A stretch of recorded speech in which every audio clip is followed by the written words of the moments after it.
মাত্র 449 কি হয় ইলিশ মাটন সবকিছু। কারণ শুরু হয়ে গেছে কলকাতা কেভিন্স ফুড ফেস্টিভ্যাল, যেখানে তোমরা নানা রকম থালি পেয়ে যাবে। প্রথমেই আছে মাছে ভাতে বাঙালি, এরকম সাদা ভাত, ইলিশের তেল থেকে শুরু করে 3 রকমের ভর্তা, ঝুরঝুর আলু ভাজা, ইলিশের মাথা দিয়ে ডাল, ইলিশের মাথা দিয়ে সিজনেবল ভেজিটেবলস, সর্ষে চিংড়ি, সাথে চাটনি, আবার মিষ্টি, আর এরকম ইলিশ ভাপা। দাম থাকছে মাত্র 449।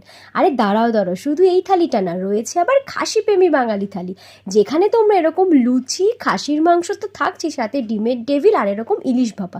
ইলিশ আবার খাসির মাংস দুটোই পেয়ে যাবে মাত্র 449। আবার বিরিয়ানি লাভার্সের কথা মাথায় রেখে রয়েছে কলকাতার ইমোশন, যেখানে এরকম মাটন বিরিয়ানি, চিকেন চাপ, আর সাথে ফিশ কাটলেট পেয়ে যাবে। দাম মাত্র 449। সব থেকে বেস্ট এই অফারটা দিচ্ছে কিন্তু আমাদের সবার প্রিয় মৃগয়া রেস্টুরেন্ট, যেটা রয়েছে দমদমে, দমদম স্টেশন থেকে ঠিক 2 মিনিটের হাঁটা পথে। আর হ্যাঁ, থালিতে কিন্তু তোমরা আনলিমিটেড রাইস পেয়ে যাবে। এবার তাহলে তোমরাই ডিসাইড করো তোমরা কোন থালিটা ট্রাই করবে।